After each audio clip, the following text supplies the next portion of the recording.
ਇਹ ਹਫ਼ਤਾਵਾਰ ਬਾਈਬਲ ਦਾ ਦਰਸ ਵਾਜ਼ Plainfield Christian Science Church Independent ਵੱਲੋਂ ਹੈ, ਜਿਹੜਾ ਨਿਊ ਜਰਸੀ ਅਮਰੀਕਾ ਵਿੱਚ ਹੈ।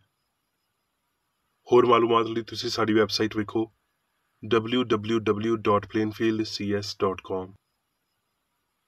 ਇਹ ਸਬਕ 5 ਦਸੰਬਰ 2021 ਐਤਵਾਰ ਦੇ ਦਿਨ ਹਫ਼ਤੇ ਦੇ ਅਖੀਰ ਉੱਤੇ ਤੁਹਾਡੇ ਪੜ੍ਹਨ ਲਈ ਤਿਆਰ ਕੀਤਾ ਗਿਆ ਹੈ। ਮਜ਼ਮੂਨ: ਰੱਬ ਕੱਲਾ ਹੀ ਵਜ੍ਹਾ ਤੇ ਖਾਲਕ। ਸੁਨਹਿਰੀ ਮਤਨ: ਇਮਸਾਲ। ਖੁਦਾਵੰਦ ਨੇ ਸਿਆਣ ਦੇ ਨਾਲ ਧਰਤੀ ਦੀ ਨਿਉ ਰੱਖੀ ਤੇ ਫਹਿਮ ਨਾਲ ਅਸਮਾਨ ਨੂੰ ਕਾਇਮ ਕੀਤਾ। ਜਵਾਬੀ ਪੜ੍ਹਾਈ। ਜ਼ਬੂਰ। ਆਓ ਅਸੀਂ ਰੱਬ ਦੇ ਸਾਹਮਣੇ ਨਗਮਾ ਸਰਾਈ ਕਰੀਏ, ਆਪਣੀ ਚਟਾਨ ਦੇ ਸਾਹਮਣੇ ਖੁਸ਼ੀ ਨਾਲ ਲਲਕਾਰੀਏ, ਸ਼ੁਕਰ ਕਰਦਿਆਂ ਹੋਏ ਉਹਦੇ ਕੋਲ ਹਾਜ਼ਰ ਹੋਈਏ, ਜ਼ਬੂਰ ਗਾਉਂਦਿਆਂ ਹੋਏ ਉਹਦੇ ਅੱਗੇ ਖੁਸ਼ੀ ਨਾਲ ਲਲਕਾਰੀਏ, ਕਿਉਂ ਜੇ ਉਹ ਖੁਦਾਵੰਦ ਵੱਡਾ ਰੱਬ ਏ ਤੇ ਸਾਰੇ ਇਲਾਹੀਆਂ ਉੱਤੇ ਵੱਡਾ ਬਾਦਸ਼ਾਹ ਏ।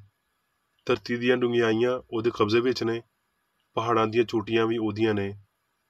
ਸਮੁੰਦਰ ਉਹਦਾ ਏ, ਉਹਨੇ ਹੀ ਉਹਨੂੰ ਬਣਾਇਆ ਤੇ ਉਹਦੇ ਹੱਥਾਂ ਨੇ ਖੁਸ਼ਕੀ ਨੂੰ ਵੀ ਤਿਆਰ ਕੀਤਾ। ਆਓ ਅਸੀਂ ਝੁਕੀਏ ਤੇ ਸਜਦਾ ਕਰੀਏ ਤੇ ਆਪਣੇ ਖਾਲਕ ਰੱਬ ਦੇ ਸਾਹਮਣੇ ਘੁਟਨੇ ਟੇਕੀਏ। ਦਰਸੀ ਵਾਜ਼ ਬਾਈਬਲ ਵਿੱਚੋਂ ਪਦਾਇਸ਼। ਰੱਬ ਨੇ ਸ਼ੁਰੂ ਵਿੱਚ ਧਰਤੀ ਤੇ ਅਸਮਾਨ ਨੂੰ ਪੈਦਾ ਕੀਤਾ ਤੇ ਰੱਬ ਨੇ ਆਖਿਆ ਵੀ ਲੋ ਹੋ ਜਾਵੇ ਤੇ ਲੋ ਹੋ ਗਈ। ਤੇ ਰੱਬ ਨੇ ਆਖਿਆ ਵੀ ਲੋ ਚੰਗੀ ਏ ਤੇ ਰੱਬ ਨੇ ਲੋ ਨੂੰ ਹਨੇਰੇ ਤੋਂ ਵੱਖ ਕੀਤਾ। ਤੇ ਰੱਬ ਨੇ ਲੋ ਨੂੰ ਦਿਨ ਆਖਿਆ ਤੇ ਹਨੇਰੇ ਨੂੰ ਰਾਤ। ਤੇ ਰੱਬ ਨੇ ਆਖਿਆ ਵੀ ਪਾਣੀਆਂ ਦੇ ਵਿਚਕਾਰ ਫਜ਼ਾ ਹੋਵੇ ਤਾਂ ਜੋ ਪਾਣੀ ਪਾਣੀ ਤੋਂ ਵੱਖ ਹੋ ਜਾਵੇ। ਤੇ ਰੱਬ ਨੇ ਫਜ਼ਾ ਨੂੰ ਅਸਮਾਨ ਆਖਿਆ। ਤੇ ਰੱਬ ਨੇ ਆਖਿਆ ਵੀ ਅਸਮਾਨ ਦੇ ਹੇਠਾਂ ਦਾ ਪਾਣੀ ਇੱਕ ਥਾਂ ਜਮ੍ਹਾਂ ਹੋ ਕੇ ਸੁੱਕੀ ਥਾਂ ਵਿਖਾਲੀ ਦੇਵੇ, ਤੇ ਇੰਜ ਹੀ ਹੋਇਆ। ਤੇ ਰੱਬ ਨੇ ਸੁੱਕੀ ਥਾਂ ਨੂੰ ਧਰਤੀ ਆਖਿਆ ਤੇ ਜਿਹੜਾ ਪਾਣੀ ਜਮ੍ਹਾਂ ਹੋ ਗਿਆ ਸੀ ਉਹਨੂੰ ਸਮੁੰਦਰ। ਤੇ ਰੱਬ ਨੇ ਵੇਖਿਆ ਵੀ ਚੰਗਾ ਏ। ਫਿਰ ਰੱਬ ਨੇ ਆਖਿਆ ਵੀ ਅਸੀਂ ਇਨਸਾਨ ਨੂੰ ਆਪਣੀ ਸੂਰਤ ਤੇ ਆਪਣੀ ਛਵੀ ਵਾਂਗਰ ਬਣਾਈਏ, ਤੇ ਉਹ ਸਮੁੰਦਰ ਦੀਆਂ ਮੱਛੀਆਂ ਤੇ ਅਸਮਾਨ ਦੇ ਪਰਿੰਦਿਆਂ ਤੇ ਚੌਪਾਇਆਂ ਤੇ ਸਾਰੀ ਧਰਤੀ ਤੇ ਸਾਰੇ ਜਾਨਦਾਰਾਂ ਉੱਤੇ ਜਿਹੜੇ ਧਰਤੀ ਉੱਤੇ ਰਿੜ੍ਹਦੇ ਨੇ ਇਖਤਿਆਰ ਰੱਖਣ। ਤੇ ਰੱਬ ਨੇ ਇਨਸਾਨ ਨੂੰ ਆਪਣੀ ਸੂਰਤ ਉੱਤੇ ਪੈਦਾ ਕੀਤਾ, ਰੱਬ ਦੀ ਸੂਰਤ ਉੱਤੇ ਉਹਨੂੰ ਬਣਾਇਆ, ਨਰ ਤੇ ਨਾਰੀ ਉਹਨਾਂ ਨੂੰ ਪੈਦਾ ਕੀਤਾ। ਤੇ ਰੱਬ ਨੇ ਉਸ ਸਭ ਉੱਤੇ ਜੋ ਉਹਨੇ ਬਣਾਇਆ ਸੀ ਨਜ਼ਰ ਕੀਤੀ ਤੇ ਵੇਖਿਆ ਭਈ ਬਹੁਤ ਚੰਗਾ ਏ। ਨਹਿਮੀਆ। ਫਿਰ ਇਸੇ ਮਹੀਨੇ ਦੀ 24 ਤਾਰੀਖ ਨੂੰ ਇਸਰਾਈਲੀ ਕੌਮ ਰੋਜ਼ਾ ਰੱਖ ਕੇ ਤੇ ਟਾਟ ਪਾ ਕੇ ਤੇ ਮਿੱਟੀ ਆਪਣੇ ਸਿਰਾਂ ਉੱਤੇ ਪਾ ਕੇ ਇਕੱਠੇ ਹੋਏ। ਤੇ ਉਹਨਾਂ ਨੇ ਆਪਣੀ ਆਪਣੀ ਥਾਂ ਉੱਤੇ ਖਲੋ ਕੇ ਇੱਕ ਪੈਰ ਤੀਕਰ ਖੁਦਾਵੰਦ ਆਪਣੇ ਰੱਬ ਦੀ ਸ਼ਰੀਅਤ ਦੀ ਕਿਤਾਬ ਪੜ੍ਹੀ ਤੇ ਦੂਜੇ ਪੈਰ ਵਿੱਚ ਇਕਰਾਰ ਕਰਕੇ ਖੁਦਾਵੰਦ ਆਪਣੇ ਰੱਬ ਨੂੰ ਸਜਦਾ ਕਰਦੇ ਰਹੇ। ਤੂੰ ਹੀ ਇਕੱਲਾ ਖੁਦਾਵੰਦ ਏ, ਤੂੰ ਅਸਮਾਨ ਤੇ ਅਸਮਾਨਾਂ ਦੇ ਅਸਮਾਨ ਨੂੰ ਤੇ ਉਹਨਾਂ ਦੇ ਸਾਰੇ ਜੱਥੇ ਨੂੰ ਤੇ ਧਰਤੀ ਨੂੰ ਤੇ ਜੋ ਕੁਝ ਉਹਦੇ ਉੱਤੇ ਹੈ, ਸਮੁੰਦਰਾਂ ਨੂੰ ਤੇ ਜੋ ਕੁਝ ਉਹਨਾਂ ਦੇ ਵਿੱਚ ਬਣਾਇਆ। ਤੂੰ ਉਹਨਾਂ ਸਾਰਿਆਂ ਦਾ ਪਰਵਰਦੀਗਾਰ ਏ ਤੇ ਅਸਮਾਨ ਦਾ ਜੱਥਾ ਤੈਨੂੰ ਸਜਦਾ ਕਰਦਾ ਏ। ਤੇ ਤੂੰ ਮਿਸਰ ਵਿੱਚ ਸਾਡੇ ਪਿਓ ਦਾਦੇ ਦੀ ਮੁਸੀਬਤ ਉੱਤੇ ਨਜ਼ਰ ਕੀਤੀ ਤੇ ਬਹਿਰੇ ਕੁਲਜ਼ਮ ਦੇ ਕੰਢੇ ਉਹਨਾਂ ਦੀ ਫਰਿਆਦ ਸੁਣੀ।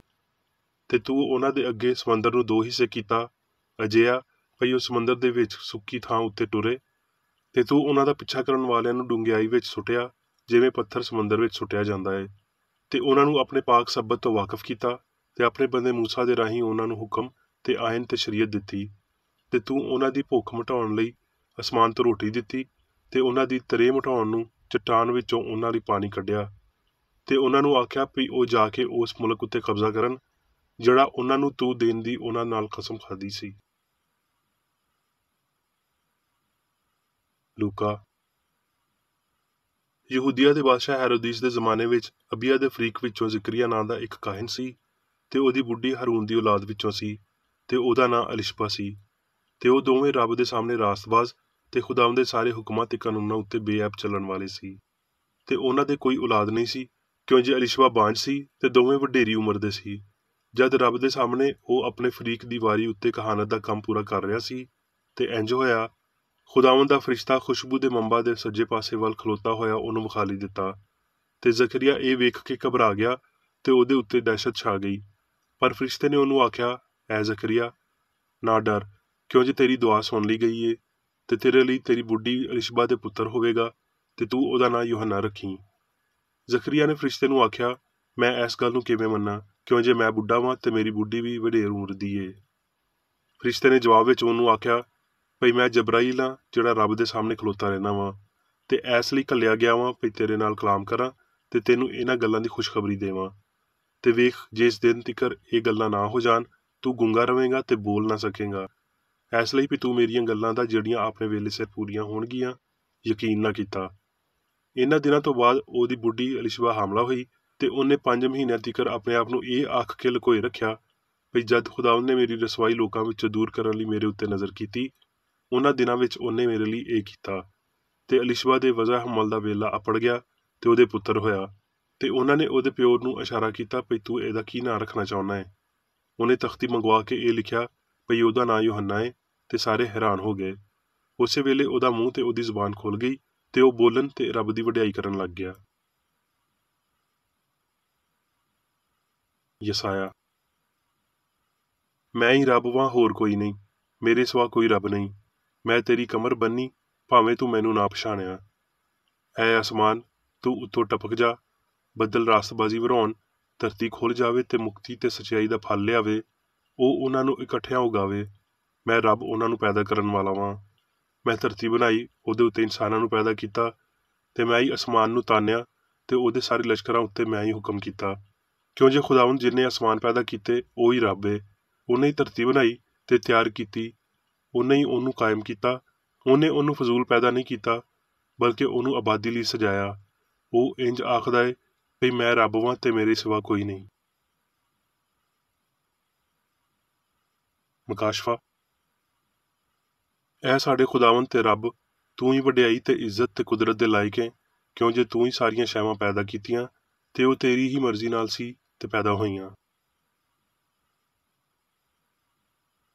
ਹੁਣ ਮੈਂ ਮੇਰੀ ਬੇਕਰ ਰੇਡੀ ਦੀ ਲਿਖੀ ਹੋਈ ਕ੍ਰਿਸਚਨ ਸਾਇੰਸ ਦੀ ਦਰਸੀ ਕਿਤਾਬ ਸਾਇੰਸ ਤੇ ਸਿਹਤ ਆਇਤਾਂ ਦੀ ਕੁੰਜੀ ਦੇ ਨਾਲ ਵਿੱਚੋਂ ਲਈਆਂ ਹੋਈਆਂ ਲਿਖਾਈਆਂ ਪੜਾਂਗਾ।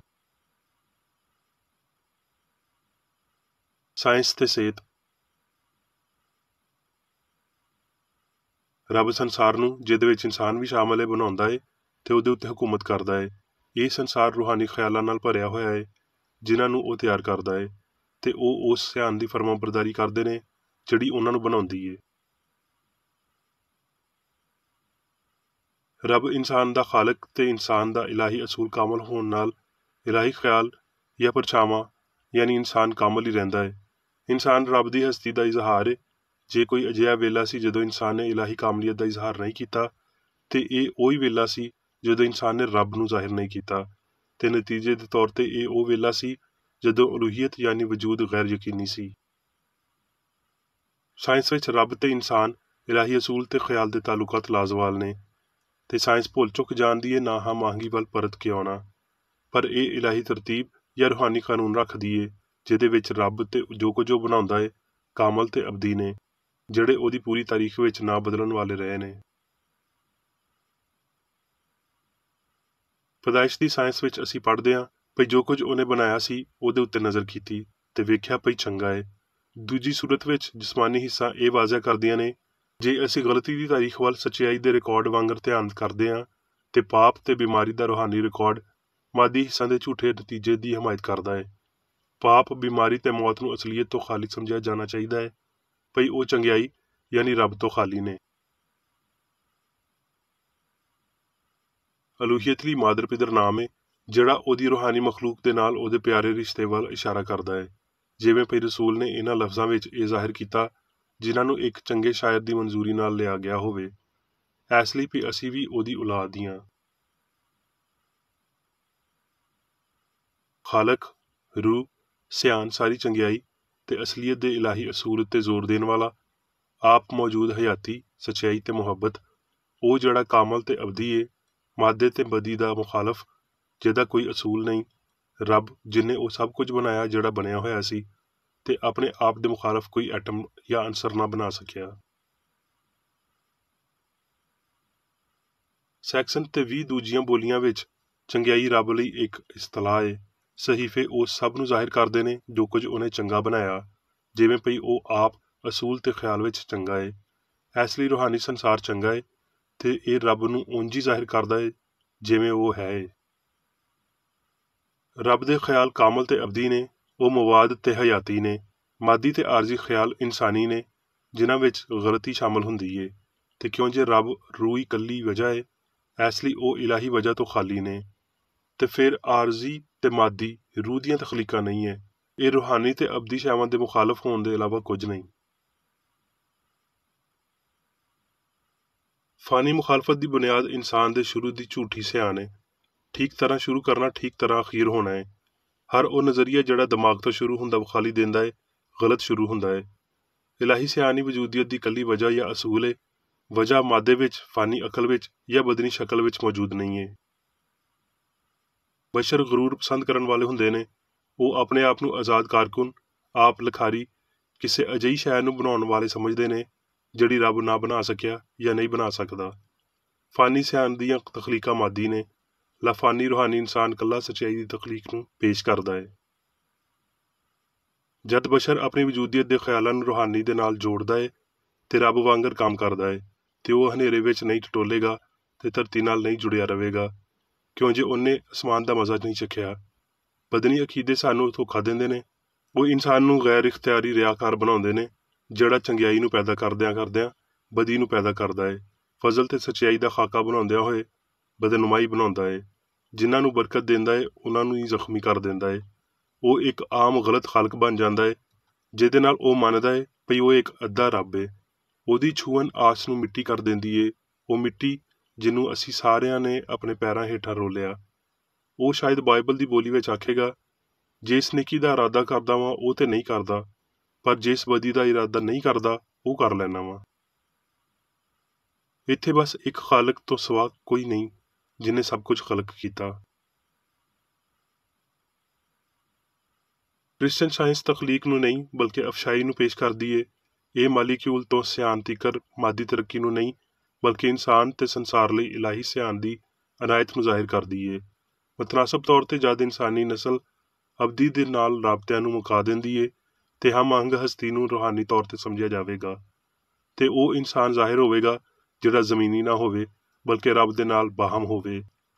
ਇਹ ਸਾਇੰਸੀ ਅਸਲੀਅਤ ਪਈ ਇਨਸਾਨ ਤੇ ਸੰਸਾਰ ਰੂਹ ਨਾਲ ਮੁਰਤਬ ਹੁੰਦੇ ਨੇ ਤੇ ਇਸੇ ਤਰ੍ਹਾਂ ਰੂਹਾਨੀ ਵੀ ਹੁੰਦੇ ਨੇ। ਇਲਾਹੀ ਸਾਇੰਸ ਵਿੱਚ ਇੰਨੀ ਹੀ ਮਜ਼ਬੂਤ ਹੁੰਦੀ ਏ ਜਿੰਨਾ ਇਹ ਸਬੂਤ ਏ ਭਈ ਫਾਨੀ ਬਸ਼ਰ ਬਸ ਉਦੋਂ ਹੀ ਸਿਹਤਮੰਦੀ ਦਾ ਫਹਿਮ ਪਾਉਂਦੇ ਨੇ ਜਦੋਂ ਉਹ ਪਾਪ ਤੇ ਬਿਮਾਰੀ ਦਾ ਫਹਿਮ ਖੋ ਦਿੰਦੇ ਨੇ। ਇਹ ਮੰਨਦੇ ਹੋਏ ਭਈ ਇਨਸਾਨ ਖਾਲਕ ਏ, ਬਸ਼ਰ ਰੱਬ ਦੀ ਤਖਲੀਕ ਨੂੰ ਕਦੀ ਨਹੀਂ ਸਮਝ ਸਕਦੇ। ਪਹਿਲੇ ਤੋਂ ਤਖਲੀਕਸ਼ੁਦਾ ਰੱਬ ਦੇ ਪੁੱਤਰ ਬਸ ਉਦੋਂ ਹੀ ਆਪਣੀ ਪਛਾਣ ਪਾਉਂਦੇ ਨੇ ਜਦੋਂ ਇਨਸਾਨ ਹਸਤੀ ਦੀ ਸੱਚਾਈ ਨੂੰ ਪਾ ਲੈਂਦਾ ਏ। ਸੱਚਾਈ ਇਹ ਹੈ ਭਈ ਅਸਲੀ ਮਿਸਾਲੀ ਇਨਸਾਨ ਇਸੇ ਤਨਾਸਬ ਵਿੱਚ ਜ਼ਾਹਰ ਹੁੰਦੇ ਨੇ ਜਦ ਝੂਠੇ ਤੇ ਮਾਦੀ ਗਾਇਬ ਹੁੰਦੇ ਨੇ। ਮਜ਼ੀਦ ਵਿਆਹ ਨਾ ਕਰਨਾ ਜਾਂ ਵਿਆਹ ਵਿੱਚ ਦਿੱਤੇ ਜਾਣਾ ਨਾ ਹੀ ਇਨਸਾਨ ਦੇ ਤਸਲਸਲ ਨੂੰ ਬੰਦ ਕਰਦਾ ਏ ਤੇ ਨਾ ਹੀ ਰੱਬ ਦੇ ਲਾਮਤਨਾਹੀ ਮਨਸੂਬੇ ਵਿੱਚ ਉਹਦੀ ਵੱਧਦੀ ਹੋਈ ਤਾਦਾਦ ਦੇ ਫਹਿਮ ਨੂੰ ਬੰਦ ਕਰਦਾ ਏ। ਰੂਹਾਨੀ ਤੌਰ ਤੇ ਇਹ ਸਮਝਣਾ ਭਈ ਸਿਵਾਏ ਇੱਕ ਖਾਲਕ ਰੱਬ ਦੇ ਹੋਰ ਕੋਈ ਨਹੀਂ ਸਾਰੀ ਤਖਲੀਕ ਨੂੰ ਅਯਾਂ ਕਰਦਾ, ਸਹੀਫਿਆਂ ਦੀ ਤਸਦੀਕ ਕਰਦਾ, ਅਲੈਦਗੀ ਜਾਂ ਪੀੜ ਤੇ ਅਜ਼ਲੀ ਤੇ ਕਾਮਲ ਤੇ ਅਬਦੀ ਇਨਸਾਨ ਦੀ ਮਿੱਠੀ ਯਕੀਨ ਦਹਾਨੀ ਦਿਲਾਉਂਦਾ ਹੈ। ਤਖਲੀਕੀ ਅਸੂਲ ਹਯਾਤੀ ਸੱਚਾਈ ਤੇ ਮੁਹੱਬਤ ਰੱਬ ਏ। ਸੰਸਾਰ ਰੱਬ ਦੀ ਅਕਾਸੀ ਕਰਦਾ ਹੈ। ਇੱਕ ਖਾਲਕ ਤੇ ਇੱਕ ਤਖਲੀਕ ਦੇ ਇਲਾਵਾ ਹੋਰ ਕੁਝ ਨਹੀਂ। ਇਹ ਤਖਲੀਕ ਰੂਹਾਨੀ ਖਿਆਲਾਂ ਤੇ ਇਹਨਾਂ ਦੀਆਂ ਪਛਾਣਾਂ ਦੇ ਜ਼ਾਹਿਰ ਹੋਣ ਤੇ ਮੁਸ਼ਤਮਿਲ ਏ, ਜਿਹੜੇ ਲਾਮਹਿਦੂਦ ਸਿਆਣ ਦੇ ਦਾਮਨ ਨਾਲ ਜੁੜੇ ਨੇ ਤੇ ਹਮੇਸ਼ਾ ਮੁਨਕਸ ਹੁੰਦੇ ਨੇ।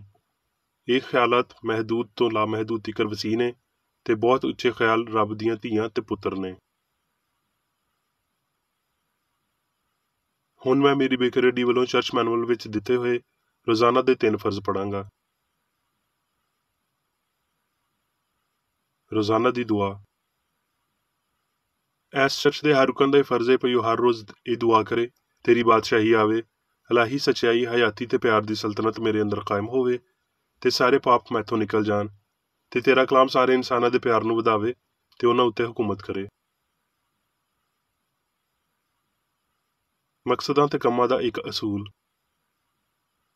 ਨਾ ਕੋਈ ਮੁਖਾਲਫਤ ਤੇ ਨਾ ਕੋਈ ਜ਼ਾਤੀ ਤਾਲੁਕ ਮਾਦਰੀ ਚਰਚ ਦੇ ਕਿਸੇ ਰੁਕਨ ਦੇ ਮਕਸਦਾਂ ਜਾਂ ਕੰਮਾਂ ਉੱਤੇ ਅਸਰ ਕਰਨੇ ਚਾਹੀਦੇ। ਸਾਇੰਸ ਵਿੱਚ ਬਸ ਇਲਾਹੀ ਪਿਆਰ ਹੀ ਹੁਕੂਮਤ ਕਰਦਾ ਏ ਤੇ ਇੱਕ ਮਸੀਹੀ ਸਾਇੰਸਦਾਨ ਪਾਪ ਨੂੰ ਰੱਦ ਕਰਦਿਆਂ ਹੋਏ ਸੁੱਚੀ ਭਰਾਬੰਦੀ, ਖੈਰਾਤ ਪਸੰਦੀ ਤੇ ਮਾਫੀ ਨਾਲ ਪਿਆਰ ਦੀਆਂ ਮਿੱਠੀਆਂ ਸੱਚਾਈਆਂ ਦਾ ਪਰਛਾਵਾਂ ਬਣਦਾ ਏ। ਇਸ ਚਰਚ ਦੇ ਸਾਰੇ ਰੁਕਨਾਂ ਨੂੰ ਸਾਰੇ ਪਾਪਾਂ ਤੋਂ, ਗਲਤ ਤਰ੍ਹਾਂ ਦੀਆਂ ਪੇਸ਼ਨਗੋਈਆਂ, ਮੁਨਸਫੀਆਂ, ਮੁਜ਼ਮਤਾਂ, ਸਲਾਹਾਂ, ਗਲਤ ਅਸਰਾਂ ਨੂੰ ਲੈਣ ਤੇ ਗਲਤ ਅਸਰ ਦੇਣ ਤੋਂ ਆਜ਼ਾਦ ਰਹਿਣ ਲਈ ਹਰ ਰੋਜ਼ ਖਿਆਲ ਰੱਖਣਾ ਚਾਹੀਦਾ ਹੈ ਤੇ ਦੁਆ ਕਰਨੀ ਚਾਹੀਦੀ ਏ। ਫਰਜ਼ ਲਈ ਚੁਸਤੀ। ਇਸ ਚਰਚ ਦੇ ਹਰ ਰੁਕਨ ਦਾ ਇਹ ਫਰਜ਼ ਹੈ ਭਈ ਉਹ ਹਰ ਰੋਜ਼ ਜਾਰਹਾਨਾ ਜ਼ਹਿਨੀ ਸਲਾਵਾਂ ਦੇ ਖਿਲਾਫ ਆਪਣੇ ਆਪ ਨੂੰ ਤਿਆਰ ਰੱਖੇ ਤੇ ਰੱਬ, ਆਪਣੇ ਕਾਇਦ ਤੇ ਇਨਸਾਨਾਂ ਲਈ ਆਪਣੇ ਫਰਜ਼ਾਂ ਨੂੰ ਨਾ ਕਦੀ ਭੁੱਲੇ ਤੇ ਨਾ ਕਦੀ ਨਜ਼ਰਅੰਦਾਜ਼ ਕਰੇ। ਉਹਦੇ ਕੰਮਾਂ ਦੇ ਰਾਹੀਂ ਉਹਦਾ ਇਨਸਾਫ ਹੋਵੇਗਾ, ਉਹ ਬੇਕਸੂਰ ਜਾਂ ਕਸੂਰਵਾਰ ਹੋਵੇਗਾ।